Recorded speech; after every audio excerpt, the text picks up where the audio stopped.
আমাদের পরম আপনজন ডাক্তারবাবু কালীশঙ্কর চট্টোপাধ্যায়কে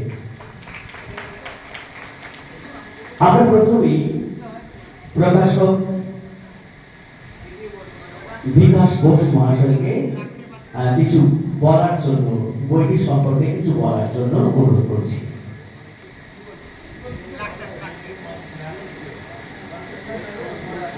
উপস্থিত সবাইকে আমার আন্তরিক শ্রদ্ধা প্রণাম জানাই। ছোটদের আমার স্নেহাশিস। সুব্রত আমার অতি প্রিয় বন্ধু। আমরা 1987-88 সালে আমাদের নদিয়া জেলার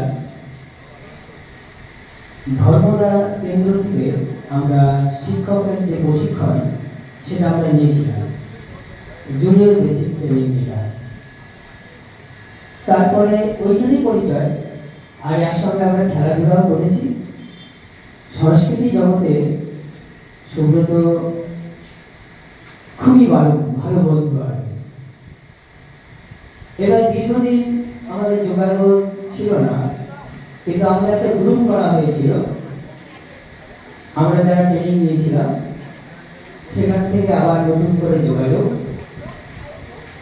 ট্রেনিং থাকাকালীন সুব্রত যে বর্দির বিয়েতে আমি এসেছিলাম, এবং ছবি আঁকার নেশা আমার ছোটবেলা থেকেই আছে।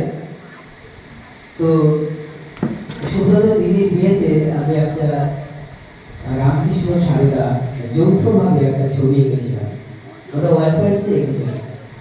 সেটা আমি গিফট করেছিলাম, এখনো সযত্নে রক্ষিত আছে ওই বাড়িতে। আমার খুব ভালো লাগছিল যে 87-88 সালের ছবি এত সুন্দর করে রেখে দিয়েছে। আমার খুব ভালো লাগলো।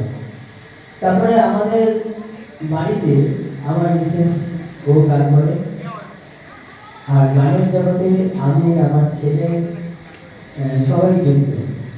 তারপর সুব্রত দেখি একই ব্যাপার। আর সুব্রতর যে বাবা শ্রদ্ধেয় শিবরাম মুখোপাধ্যায় মহাশয়, উনি এত জলি মানুষ, এত বয়সে এত প্রাণোচ্ছল, মানে ভাবা যায় না। রক্তের সম্পর্ক থাকলে যে আত্মীয় হয় তা কিন্তু নয়। তো মনে হচ্ছে সত্যি আমি যখন আসি তখন মনে হয় না আমি অন্য কারো বাড়িতে আসি, মনে হচ্ছে আমার বড় আত্মীয় বাড়িতে আছি, যেটা নিজেদের রক্তের সম্পর্ক থাকলেও হয় না। তো সেই সম্পর্কটা এত নিবিড়।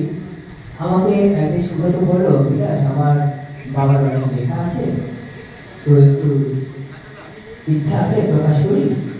তো আমি এই মুহূর্তে আমার দুটো পত্রিকা সম্পাদনা আমি করি।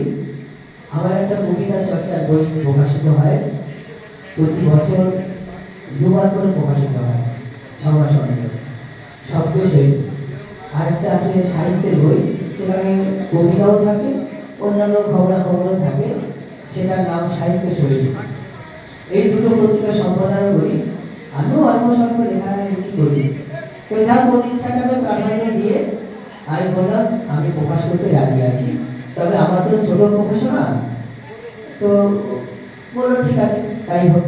সেই ইচ্ছাটাকে পূরণ করার জন্য আমি এই বইটা হাতে নিয়েছি। এর আগেও অনেকগুলো পত্রিকা আমি প্রকাশ করেছি প্রকাশক হিসাবে। আমার এই মুহূর্তে 30 থেকে 35টা বই প্রকাশিত হয়েছে আমার হাতে। আমি নিজেই কম্পোজ করি, নিজেই কম্পিউটার আছে, নিজেই ছাপাছাপি কাজটা করি, তবে বিশাল বড় আকারে নয়, একেবারে ছোট আকারে। যারা অল্প স্বল্প কবিতা লেখেন বা বই করার ইচ্ছা প্রকাশ করেন, হয়তো আর্থিক দিক দিয়ে অসুবিধা হয়, আমি তাদের বলি যে আমার কাছে আসুন, আমি একেবারে ন্যায্য যতটা কম করে পারি ততটার মধ্যে আমি বের করে দেবো। এবং এইভাবে আমি চেষ্টা করি, এখনো করে যাচ্ছি। তো আজকের এই অনুষ্ঠান সবাইকে আরেকবার অভিনন্দন জানাচ্ছি। এই অনুষ্ঠানটা খুব সুন্দর অনুষ্ঠান, আর দিশারি সাংস্কৃতিক প্রতিষ্ঠানকে আমার অভিনন্দন জানাচ্ছি। সবাইকে আরেকবার অভিনন্দন জানিয়ে আমার ছোট্ট বক্তব্য শেষ করছি। নমস্কার।